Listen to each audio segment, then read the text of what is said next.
नमस्कार दोस्तों, स्वागत है। अगले 5 मिनट में मौलिक अधिकारों से संबंधित जितनी भी बातें हैं सारी देख लेते हैं विद PYQ। सबसे पहले मौलिक अधिकारों की बात कही तो ये लिए कहाँ से गए हैं, तो अमेरिका की बिल ऑफ राइट से लिया गया है। ओके। दूसरा प्रश्न आता है कि मौलिक अधिकारों की प्रकृति क्या है, या फिर अमेरिका के मौलिक अधिकार और भारत के मौलिक अधिकारों में अंतर क्या है। तो अमेरिका के जो मौलिक अधिकार हैं वो निरपेक्ष हैं, एब्सोल्यूट हैं। हमारे यहाँ के सापेक्षिक हैं, रिलेटिव हैं। सापेक्षिक का मतलब होता है कि आपको आज़ादी तो मिली है, अधिकार तो मिले हैं, लेकिन कुछ प्रतिबंध भी उसमें लगेंगे। ओके। लेकिन अमेरिका में पूर्ण रूप से आपको सिर्फ मौलिक अधिकार मिले हैं, कोई आज़ादी आपकी सीमित नहीं की जाती है। ठीक।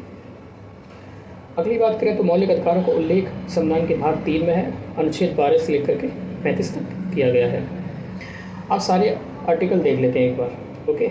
अमेरिका से लिए गए हैं, वो सारी चीज़ें हो गई। आर्टिकल 12 में राज्य शब्द को व्याख्या की गई है कि राज्य का मतलब क्या है, और राज्य शब्द की व्याख्या इसलिए की गई है क्योंकि हमें अधिकार राज्य के विरुद्ध ही मिले हैं। हम डिमांड ही अपने मौलिक अधिकारों की राज्य से करते हैं, ठीक है, स्टेट से करते हैं। राज्य का मतलब प्रांतों वाला राज्य नहीं, यूपी बिहार ये वाले राज्य नहीं। राज्य का मतलब होता है देश से। ओके। तो 12 में राज्य की परिभाषा दी गई है। ठीक है। राज्य में आपकी संसद हुआ, न्यायपालिका हुआ, ये सब आ जाते हैं। अगला है 13 में आपका ये बताया गया है कि अगर कोई मौलिक अधिकार आपका सीमित होता है, अगर संसद कोई भी कानून बना रही है जिससे आपका मौलिक अधिकार सीमित होते हैं, तो उस कानून को खारिज कर दिया जाएगा सुप्रीम कोर्ट के द्वारा। ओके। आर्टिकल 14 में विधि के समझ समानता की बात की गई, विधियों का समान संरक्षण की भी बात की गई है। विधियों की समझ समानता की बात है, ये ब्रिटेन से लिया है, ये नेगेटिव कंसेप्ट है। विधियों का समान संरक्षण की बात है, वो अमेरिका से लिया गया है, एक पॉजिटिव बात है जो वंचितों को भी मेन स्ट्रीम में लाने की बात करती है। आर्टिकल 15 है, उसमें कहा गया है कि किसी व्यक्ति से कोई भेदभाव नहीं किया जाएगा।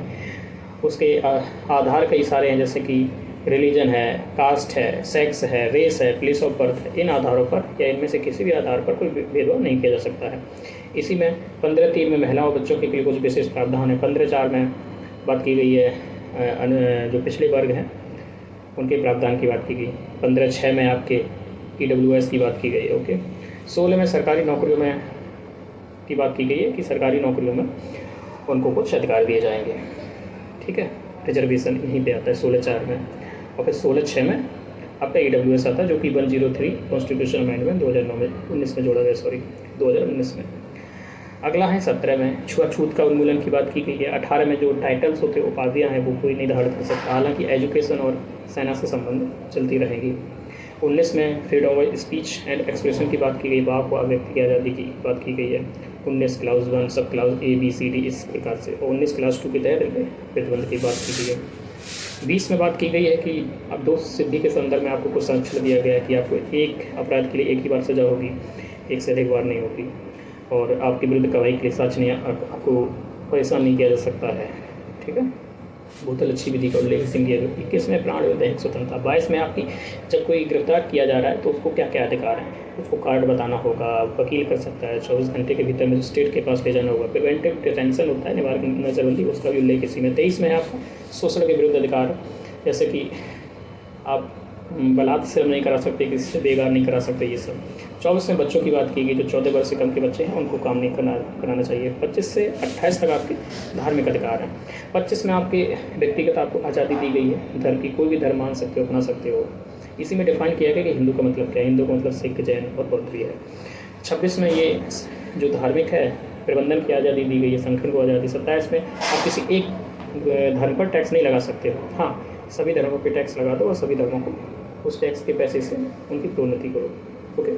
27 में बात की गई है कि आप 27 का हो ही गए। 28 में जो प्रबंधन की बात की गई है इनके संस्थानों की। ओके। 29 में भाषा लिपि को संरक्षण कर सकते हैं। 30 में भी आपके जो एजुकेशनल इंस्टीट्यूट हैं इनकी बात की गई है अल्पसंख्यकों की। 31 को संपत्ति का अधिकार पर समाप्त कर दिया गया है। 44 में संशोधन 1978 मोरारजी देसाई की सरकार थी उस समय, और उसको 3A में एक लीगल राइट बना दिया गया है, भाग 12 में डाल दिया गया है। ओके। 32 में आपके संवैधानिक उपचारों का अधिकार, जिसे बाबा साहब अम्बेडकर ने उसको संविधान की आत्मा भी कहा है। ओके। जिसमें 5 प्रकार की रिटें जारी होती हैं 32 के तहत, हालांकि हाईकोर्ट 6 रिटें जारी करता है 226 के तहत। 33 में हुआ आपके जो आर्म फोर्सेस हैं उनके अधिकारों को सीमित किया जा सकता है। उसके अलावा 34 में मार्शल लॉ कहीं लगा हो तो वहाँ पे कुछ मौलिक अधिकार सीमित हो जाएंगे। 35 में है अगर मौलिक अधिकारों से संबंधित कोई भी कानून बनाना है तो उसका अधिकार संसद को है। तो आई होप आपको समझ में आया होगा कि मौलिक। Thank you, all the best.